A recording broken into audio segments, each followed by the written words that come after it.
It's finally the summertime, and I'm sure a lot of you are going to go on vacation of some sort. Maybe you're headed to a beach, maybe you're headed to another country, and maybe some of you are headed to a local spot you've been going to for years. But you notice something about this spot. Every year, it seems to get worse and worse and worse until finally you stopped going. Then maybe a few years pass, and you wonder about the place, recalling all the good memories you had there, only to see it now looks like this. Abandoned. Forgotten. Much the way you left it. This is an insanely common occurrence. Sometimes amusement parks are just left behind once operations cease. These plots are huge, and sometimes owners decide the cost of property taxes are better than the cost of demolition, so they're left to rot. But also, sometimes these sites are left behind due to more nefarious reasons, from accidents to waterborne diseases, natural disasters, and a lot of time, deaths. Today, we're discussing about 50 amusement parks that have had such a fate, starting with the better well-known one, and ending with the ones all but completely forgotten to both history and the nature that has reclaimed it.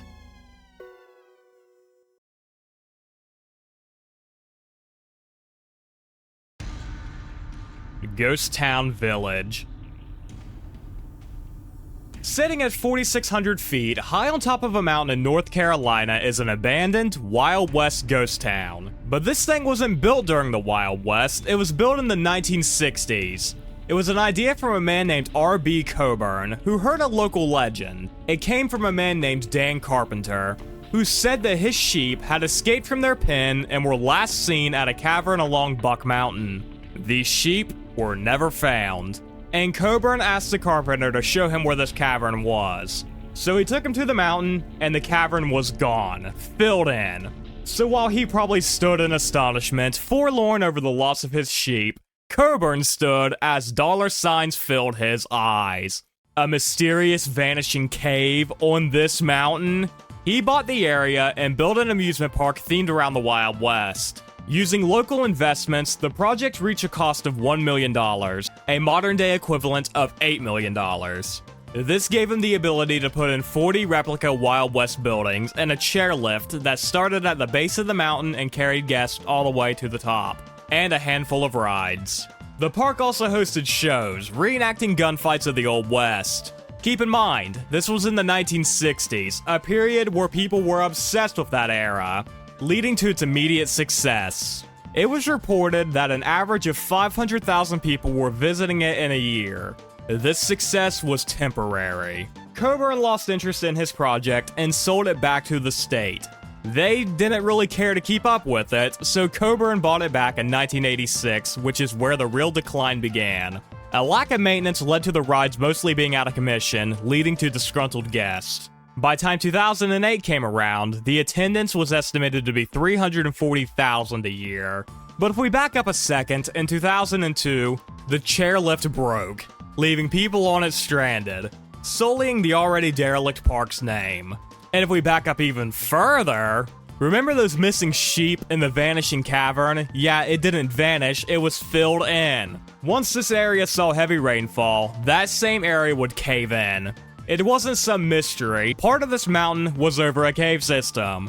Through the late 2000s and early 2010s, the area tried to reopen several times, trading hands with every attempt. And we end up today, well, a month ago.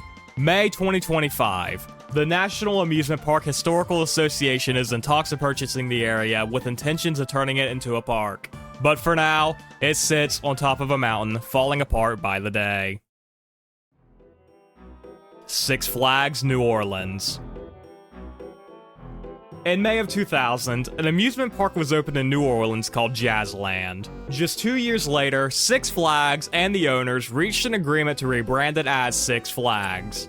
After spending $20 million, it was reopened in April of 2003. For 2 years, the park performed well, before their last day unexpectedly took place in August of 2005. This was due to the lack of attendance as the school season started just prior. But again, this was their unexpected last day, as 8 days later, Hurricane Katrina struck New Orleans. The entire park was flooded by this monster of a storm, and over 6 feet of water was standing in the park. It took a month for it to fully drain so that people could get inside to see the damage, and it was bad. It was estimated that 80% of the park was destroyed, and in 2006, Six Flags declared the area as a total loss and did not deem it profitable to rebuild. Several of the rides were salvaged, while the rest of them were left behind to rot. Since then, there have been plans, and the lot has been sold and resold to be redeveloped several times. Now, Bayou Phoenix is responsible for what's left. Discovery Island. Over in Florida, at Walt Disney World, 11.5 acres of land sits alone and undisturbed. It was bought in 1965 as a part of their expansion in the area. It was turned into a park for people to see animals at, being branded as Treasure Island. It opened on April 8, 1974 under the name Treasure Island, but it would later be renamed to Discovery Island. Problems would soon arise over Discovery Island. Accusations of animal cruelty began to surface, leading to official charges being filed by the state of Florida. Discovery Island would close on April 8, 1999, 25 years after it opened. While not given an official reason, people speculate it was closed due to its redundancy. As Disney World had exploded in that quarter century, there is simply much more to do on the park than go look at some animals. Today, the attraction still stands, the building being slowly reduced to rubble by both tropical storms and natural deterioration. It still stands, completely abandoned by Disney. Lake Dolores Water Park. At first, Bob Byers intended his water park to be something for only him and his family, but over 25 years, it expanded, becoming a site for people to visit on their way from Los Angeles to Las Vegas. There isn't really an interesting reason for why it closed down. Bob just lost interest in it, and it's just kind of sat along I-15 in the Mojave Desert. Pripyat Amusement Park. We finally leave the United States and discuss something over in Europe. In Pripyat, Ukraine, an amusement park sits. It was planned to open on May 1st, 1989, but just 5 days prior to this, the Chernobyl plant incident happened, which was only 3 kilometers away from this park. So, it never opened. It was never used, and it's just sat undisturbed in Ukraine ever since. This has become a symbol for the Chernobyl disaster. If there's media featuring it, the Pripyat Amusement Park is going to show up. Camelot Theme Park. We'll stay in Europe, but we'll head a little further west, stopping in England. Don't worry, I promise we're not staying for long. Camelot Theme Park is, you would have never guessed it, based off the Camelot story. And the entire park was themed around medieval times. It was opened in 1983 and would change hands a few times between companies, before in 2012, it closed. Again, no exciting reason as to why, people just stopped going to it. Now, the site is cleared and there are plans to build housing over it. Disney's River Country. Back over to Discovery/Treasure Island. We're in Walt Disney World in Florida. River Country is mostly a small beach with eventual decor and other water park accessories being added. But unfortunately, this is our first park where actual tragedies took place. The first one was in 1980, when an 11-year-old boy contracted a brain-eating amoeba from the waters, passing away soon after. 3 others would follow the same fate. Following this, 2 years later, a 14-year-old boy drowned here while swimming. And again, in 1989, a 14-year-old followed the same fate. So 5 people died here. Of course, this hung heavy over the park, and controversy sparked from it.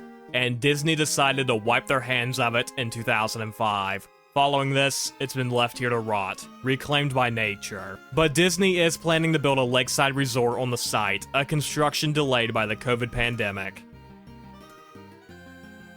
The Enchanted Forest. Opening 1 month after the much more well-known and well-visited Disneyland, Enchanted Forest was a theme park in Ellicott City, Maryland. This was a park targeted towards small children, and the entire complex had a nursery rhyme theme. There were simple attractions here, mostly slides, but mechanical rides would later arrive in its lifespan. Speaking of lifespan, it lasted for 35 years, being shut down in 1955. Following this, the Enchanted Forest was taken over by the Disenchanted Forest, the Woods of Maryland. It wouldn't be until 2005 for preservation to begin. A lot of the attractions were moved to other local parks, and the land was divvied up for other businesses to use, and the Enchanted Forest is completely gone today. Dogpatch, USA. Between the years of 1968 and 1993, a park in Arkansas was operational, being based off the comic strip Little Abner. It was popular in its time, popular enough to warrant said amusement park, and I'm sure you can see where this is going already.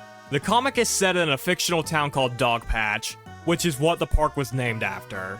The ground that the park sat on was originally a trout farm, and once the owners sold it, the new owners envisioned the area as an amusement park. They reached out to the creator of Little Abner, Al Cap, and asked for permission to reopen the park, and he agreed. With an original cost of $1,332,000, the park started off as mostly being centered around nature reserves. Rides were eventually added to the park, but the ideas of where to take the place caused a schism in the leadership. Some of the owners wanted to take the profits and divvy them across them all, while some of them wanted to reinvest them back into the park. This reinvestment came from savvy businessman Jess Odom, who took the burden of buying the park.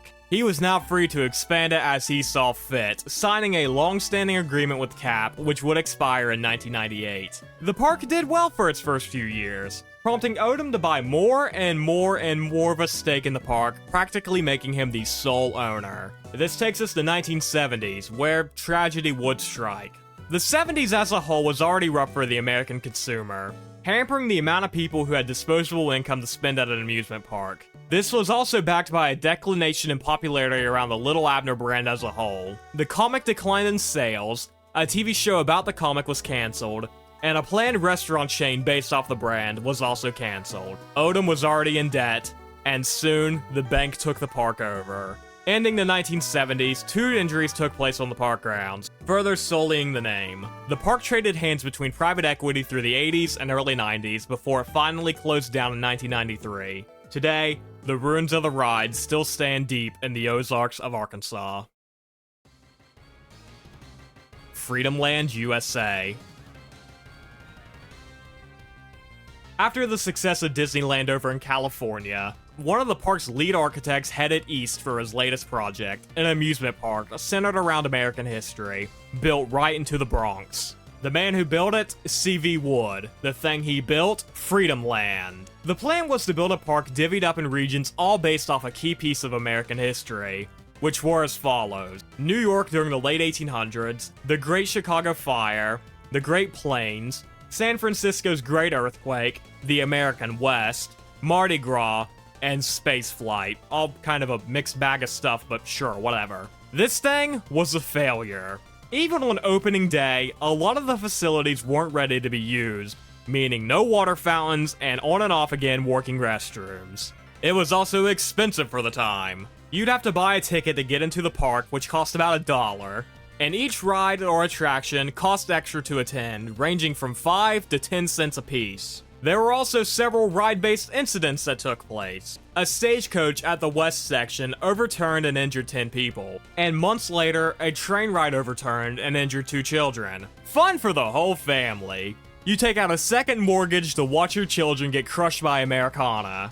These lawsuits piled on, adding further to the crippling debt of the park. Freedom Land ran for 5 seasons, the last one being in 1964. After it closed for the season, the bank seized the land, and it was sold off auction style the following year. Heritage, USA. We're ending Tier 1 with a wild story. A failed park opened by televangelists. Opened in 1978 by Jim and Tammy Faye Baker, Heritage USA was a water park that spanned over 2,300 acres. This place was insanely popular, attracting millions of guests each year, coming in as the 3rd most popular park in its time. A fact made much more impressive when you realize that number 1 and 2 were Disney World and Land. Since this was a religious-based park, it originally had a tax exemption status, but in the midst of expansion, this status was revoked. Jim Baker was also accused of a heinous crime involving a female secretary.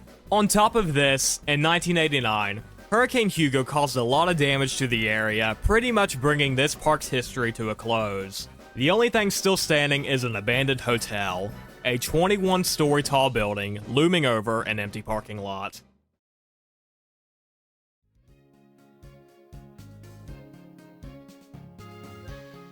Nara Dreamland.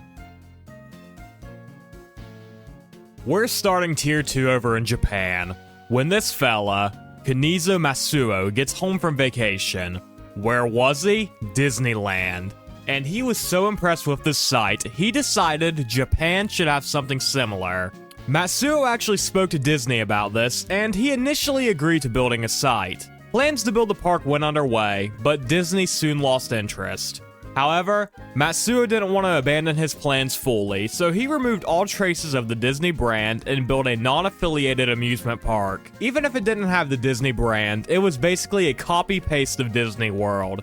Now in Japan, the only one of its kind, leading to its immense popularity. It was called Nara Dreamland, but its popularity would soon decline, as in 1973, an actual Disney-based park was built in Tokyo. Nara Dreamland then declined, its last day of service being in 2006. It sat there, abandoned, for 10 years before it was demolished in 2016. Crinkly Bottom.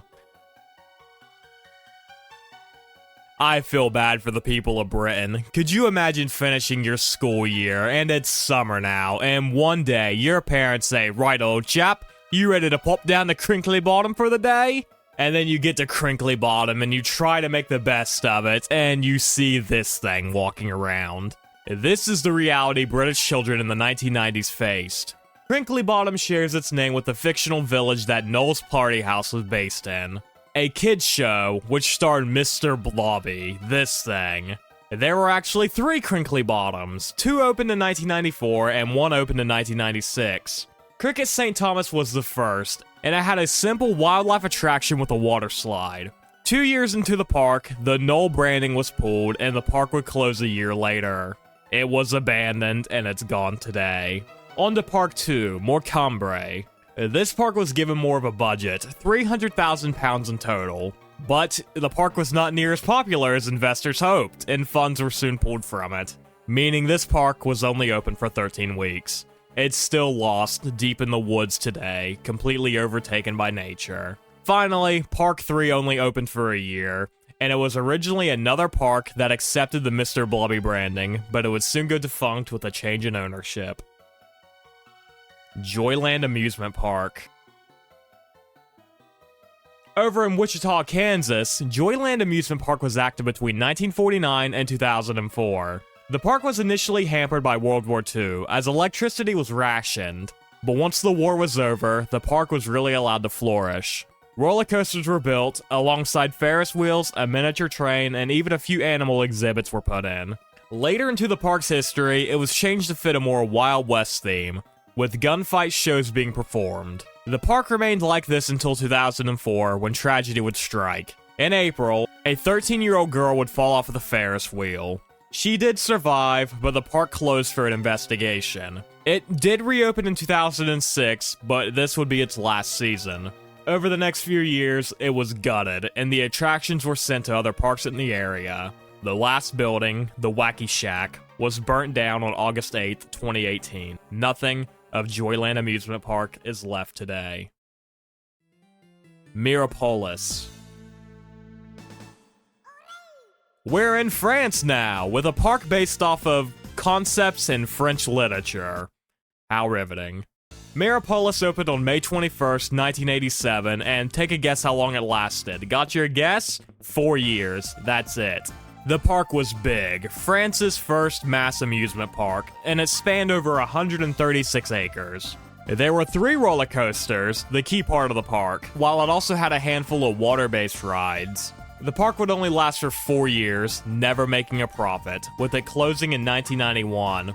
It was almost immediately bulldozed, and roads and parking lots were built over it. Warner Bros. Jungle Habitat. It's not just Disney who heralded a failed nature exhibit. Warner Bros. Had their own. In New Jersey, Warner Bros. Opened a habitat that held over 1,500 animals at its peak, set up in a both drive-through and walk-through section. Animals of the safari would walk freely, including camels, giraffes, elephants, lions, and tigers. Oh my, indeed. If you're wondering, is this safe? It wasn't, and oftentimes, these cars will be blocked by animals just walking and stopping in the path. And several times, these animals climbed on top of cars, damaging them. Also, some cases of violence were present. A guy was attacked by a lion, some dude filmed himself fighting a baby tiger, a woman was bit by an elephant, and a mass outbreak of tuberculosis spread throughout the animals. But hey, that doesn't matter, Bugs Bunny is here. This park only lasted for 4 years, and originally closed for a massive expansion, one that would never arrive. Lake Shawnee Amusement Park. We're now in my home state, West Virginia, discussing one of the most infamous haunted sites in the state, the Lake Shawnee Amusement Park. Located in Princeton, West Virginia, the park was first opened in 1926. We start off immediately sketchy because the land the park was built on was the site of a Native American massacre way back in 1785. But this shouldn't be a problem, right? Wrong! Shit went wrong immediately. Well, 40 years after it opened. 3 children would lose their lives at Lake Shawnee. 2 drowned, and 1 was killed by a swing ride in 1966. Following this, the park was closed and eventually abandoned. Ever since those deaths took place, people believe the park is now haunted, and tours of the place are given. The park is still mostly intact. Chippewa Lake Park. Located at Chippewa Lake in Ohio, this park had a long history. It first opened in 1878 and was at first a simple lounging area and a beach, with a hand-pushed roller coaster track being added later. The park came under new management in 1898, and this is when it was rebranded to Chippewa Lake Park. Not starting off well, sale of liquor on the premises was banned, but a new modern roller coaster was added. Cool, I guess, whatever. Through the 1900s, the park added more rides, Ferris wheels, big tops, merry-go-rounds, all the typical attractions. The park was acquired by new owners in 1969 and would last another 8 years, declining in popularity with every season. The park was abandoned, left here to rot for 30 years, before in 2008, the area was demolished, bringing 130 years of history to a close. Takakotama, Greenland. Back in Japan, Takakoma, Greenland opened in 1873, but closed just a few years later. It reopened in 1982 and permanently closed in 1999. There's not a lot known about this park, the reason it closed, how popular it was, anything like that. Its obscurity is what made it popular, as it sits or sat in the midst of Japan, abandoned, deteriorating, before it was finally torn down in 2006. In the time since closing and demolishment, it was a popular attraction for urban explorers, giving us tons of pictures of the site. Astroland. During the height of the Cold War, America was theming a lot of their pop culture around space theme. This gave us the Jetsons, this gave us Space Oddity, it gave us Rocket Pops. Part of the propaganda was also targeted towards children in their play places. Playgrounds were changed and new ones were built to resemble different space-themed objects. Nowhere was this seen more than with Astroland. No, this isn't another concert Travis Scott is going to kill people at.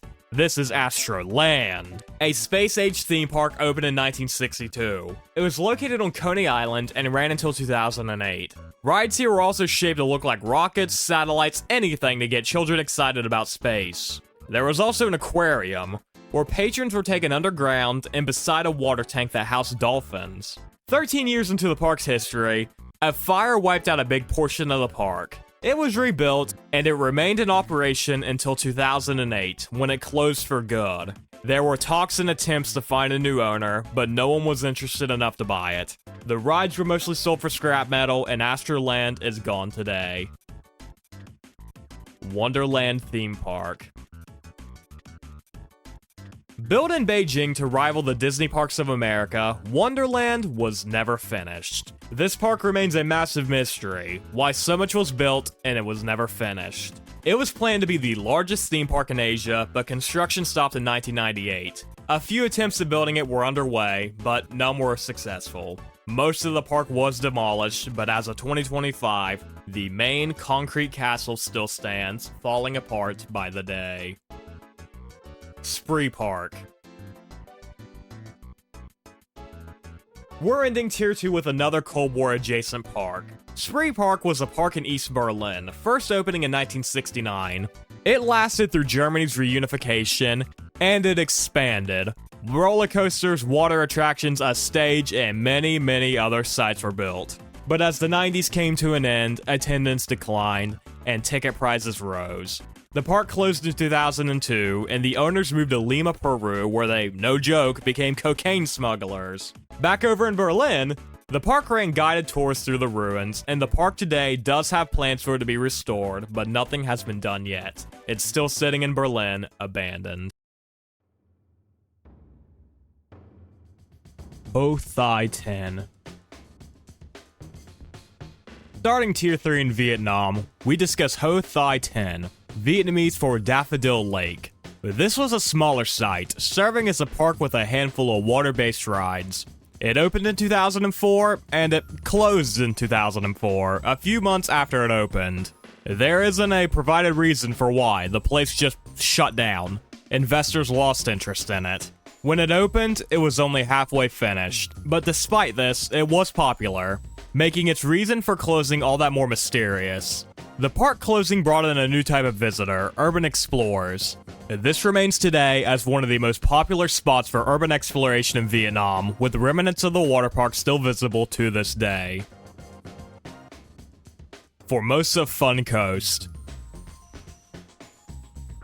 Staying in Asia, but we head over to Taiwan. The Formosa Fun Coast was another water park located in the Bali district. It opened in 1989 and had a relatively quiet history, until tragedy would strike in 2015. The worst tragedy we've discussed yet. On June 27, 2015, a party was being held at the park for the Hindi celebration of Holi, also called the Festival of Colors. During the party, a thick, colored cornstarch powder was blasted all over the occupants. Some attendees were almost ankle deep in this powder.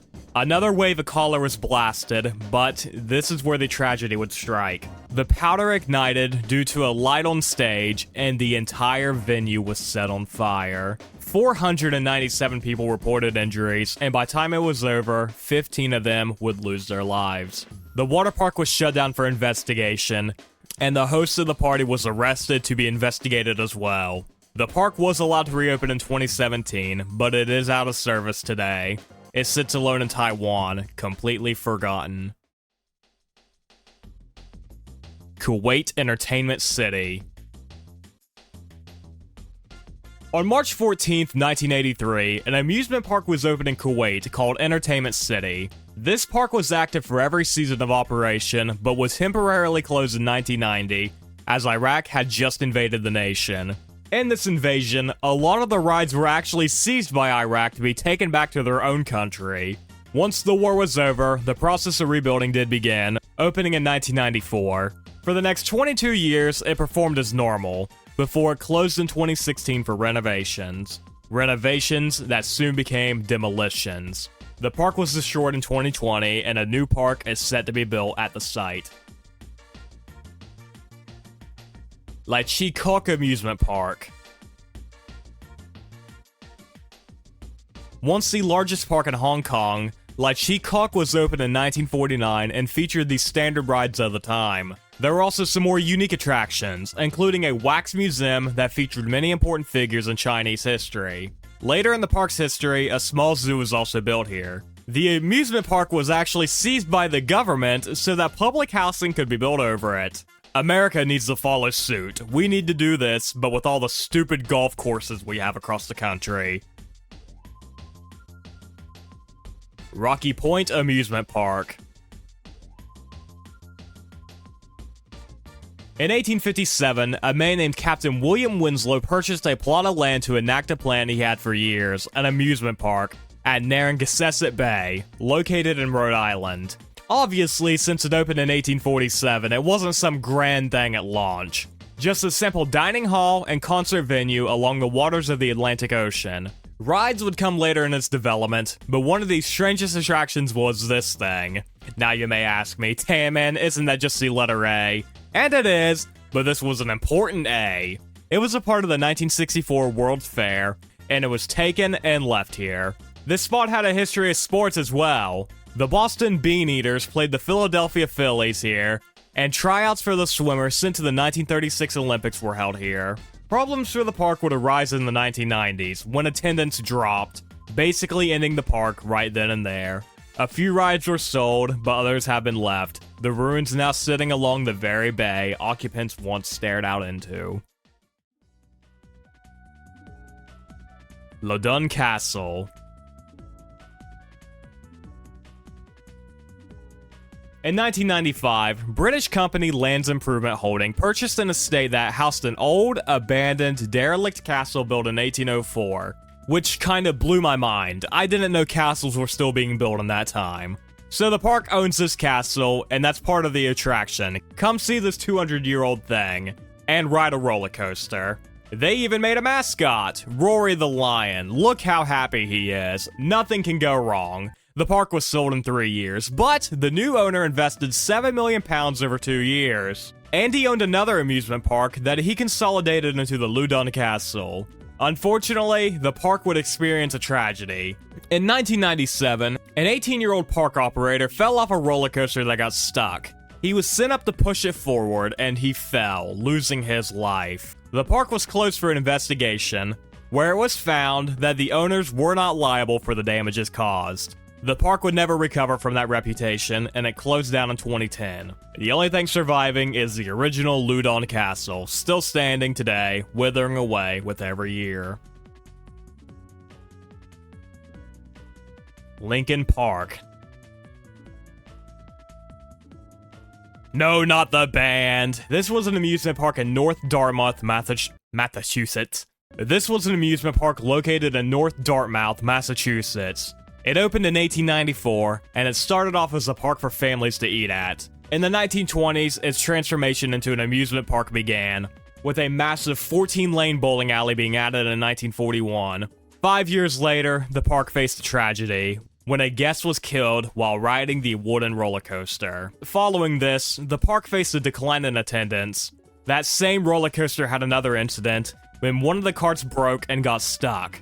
This basically killed the park, and a series of fires wiped away most of what was left. Today, housing is being built over the site. Gulliver's Kingdom. So far, this is probably the most obscure park we've discussed. Gulliver's Kingdom was based off the book Gulliver's Travels, and it was located in Aokigahara, Japan. If you feel like you've heard that name before, you might have. Yes, this park was built close to that forest in Japan, infamous for being the site where so many people have taken their own life. The park was only open for 4 years, and it closed down in 1991.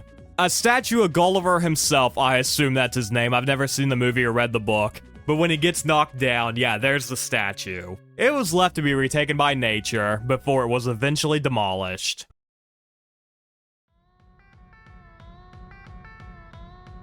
Western Village. You may think the Wild West era was popular in America, but it was just as popular in Japan.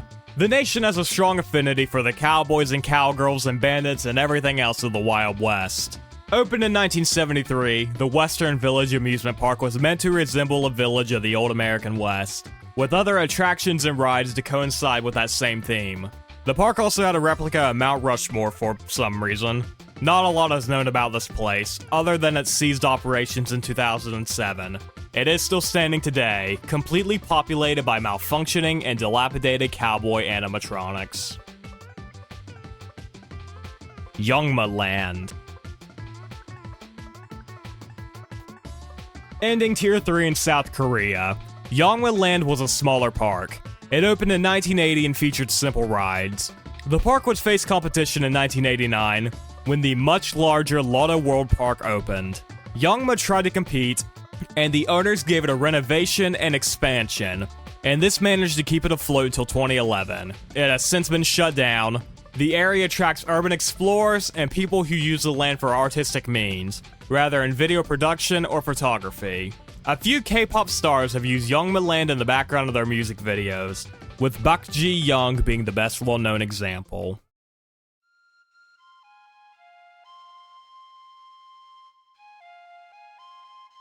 Dinosaur World. Amusement is a strong word for this next park. Located in Beaver, Arkansas, Dinosaur World was once the largest dinosaur park in the world. Sounds impressive at first, but then you look at these pictures. In reality, this was 65 acres of statues, from woolly mammoths to cavemen to actual dinosaurs, and once the park shut down, they were just left in the park to rot. I think this is the lamest one so far. The statues don't even look good. But we have 2 more tiers to discuss, so let's move on. Duddy Park. Originally built in 1950, Duddy Park was a playground right beside of a Roman church, so that visiting children would have something to do. It was located in Belgium, and the park grew as attendance numbers followed. This allowed for a lot of amusement rides to be brought in, leading to an immediate success. At its peak, the park was seeing over 1 million visitors a year, but this peak would not last forever. In 2000, a young boy had his arm torn off by a ride. The park was closed 2 years later for development, which never came. It was abandoned, and it's mostly gone today. Melly Park. We're staying in Belgium for this one. Melly Park was an amusement park opened in 1935, located right near the Belgian coast. This park's theme was bees. The mascot was a bee, the rides were based off of bees, there were just bees everywhere you looked. The owners of the park even owned a honey company.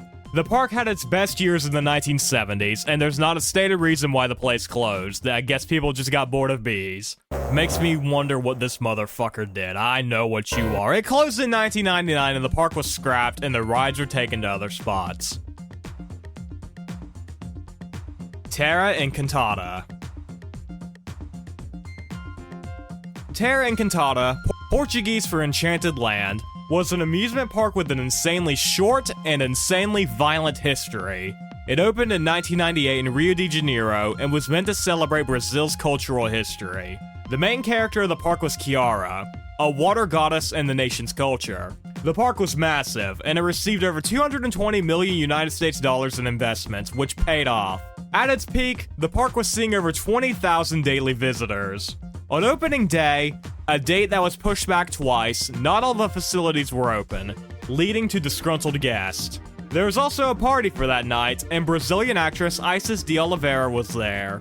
However, she was injured and sued the park for damages. Later on, we have a string of tragedies when in 2002, another party was held for the new class at Estácio de Sá University. A fight broke out here, and 62 people were injured, but thankfully, no one died.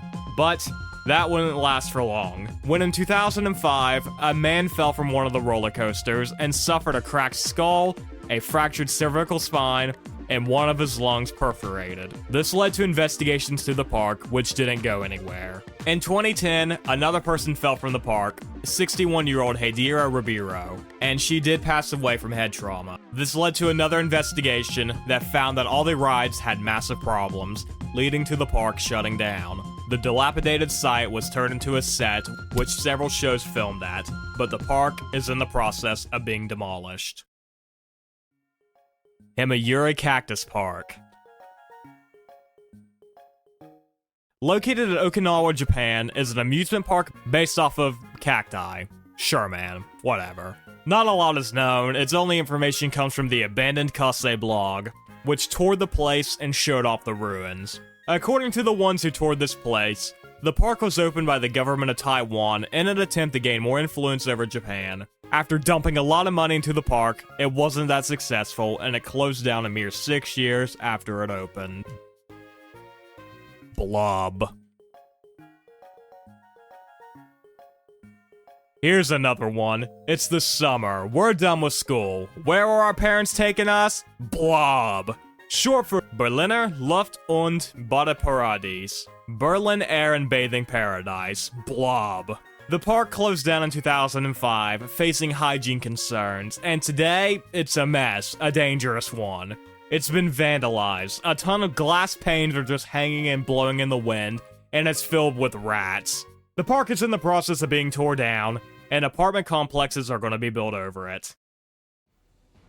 Jungfrau Park. Located in Switzerland, Jungfrau Park was originally called the Mystery Park. It opened in 2003 and closed down just 3 years later. The name comes from the fact that 7 wonders of the world were recreated here, its main attraction. Sounds simple enough, right? Well, it gets a little more complicated. The founder of the park, von Däniken, was a strong supporter of the ancient alien idea, and he believed each wonder was made with alien influences. He even wrote a book about this, 7 Wonders and how the aliens helped build them.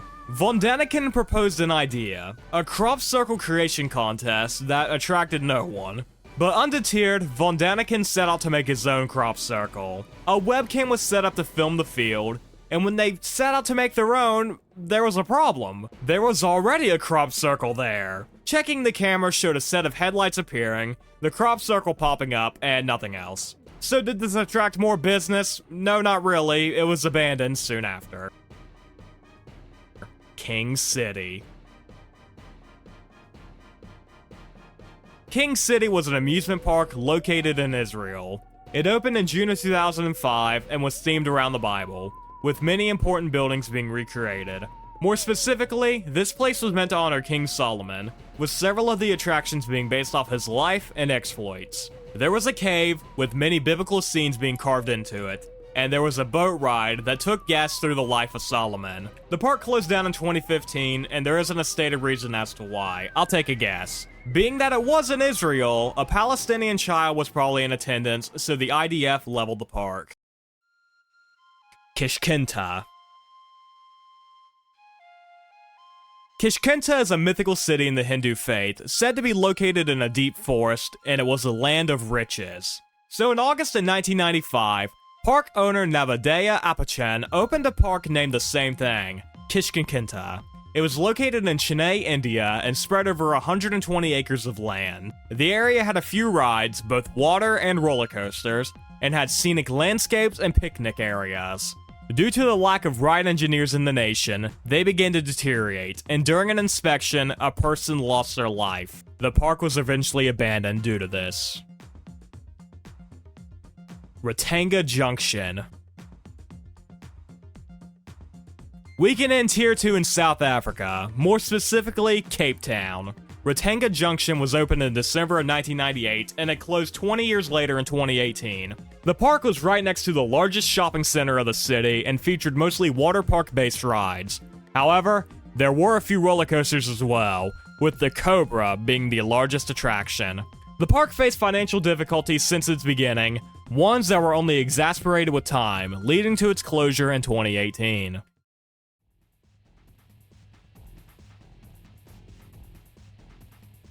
Sophia Land. We're in the final tier now, and we're starting off in Bulgaria. Located at the nation's capital of Sofia, was Sophia Land, which, first of all, putting a theme park in your capital based off your country is crazy. It's like if America had a place in their capital called Freedom Land. Oh. Sophia Land was on an area of 35,000 square meters and had rides and attractions for all age groups. The park had a boring decline. The owners lost interest and let it slip, and it was officially closed in October of 2006, 4 years after it opened. Land van Ooit. Located in the Netherlands in what appears to be a swamp is a set of derelict statues, resembling the armies of Napoleon. This is Land van Ooit Park, the Land of Ever. There isn't a lot known about the area, other than it opened in 1999 and closed 4 years later in 2003. One of the key icons of the park is the pink castle that stands behind the submerged, moss-coated army. Apparently, the park had a story. On the march to Waterloo, Napoleon stopped his army in front of the castle, and they were turned to stone, now left behind to rot in a swamp. Kajanma Leisureland.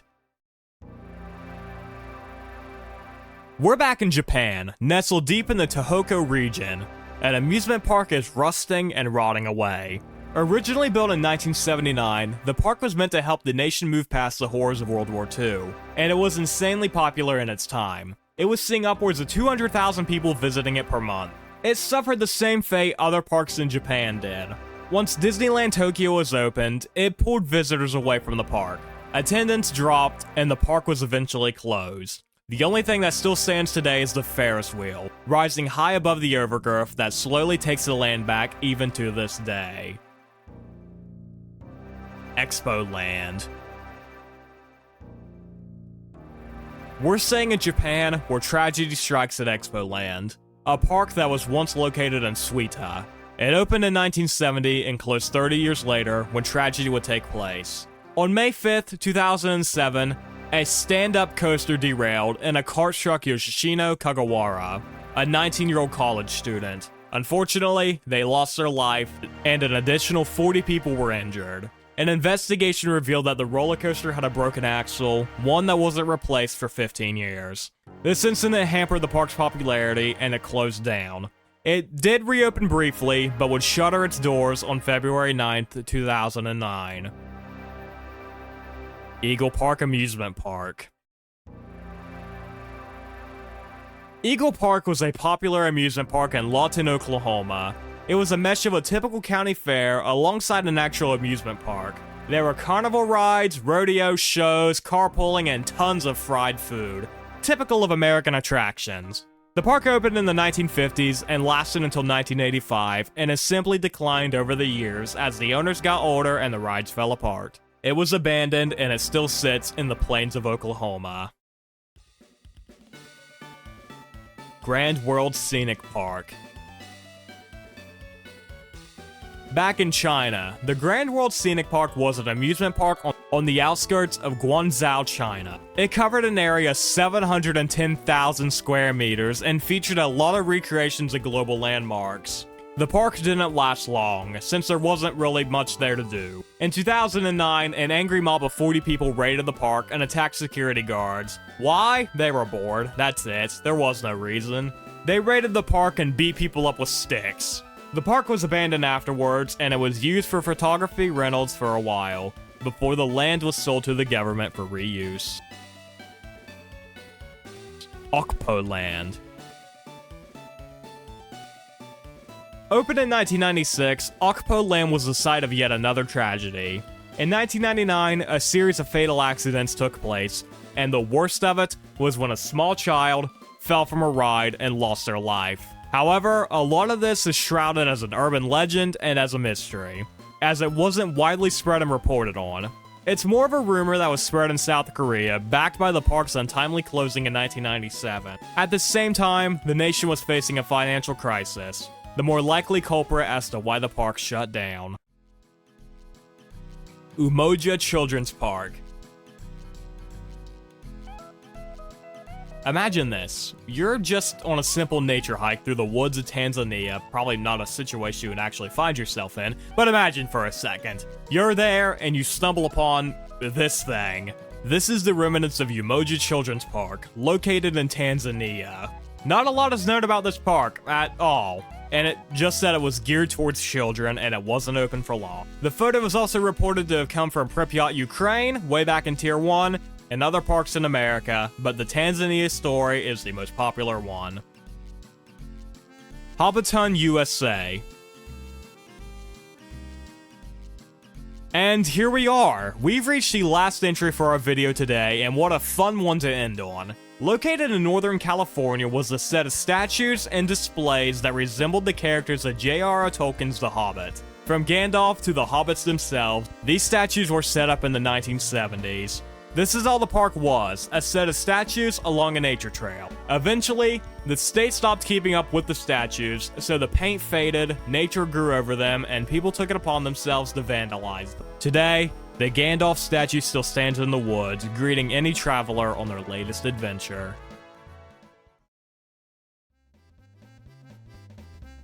And here we are, bit of a shorter Iceberg this time around, but I hope you all enjoyed nonetheless. Subscribe if you want to see more videos like this one, and yeah, thank you for watching, and as always, have a wonderful day.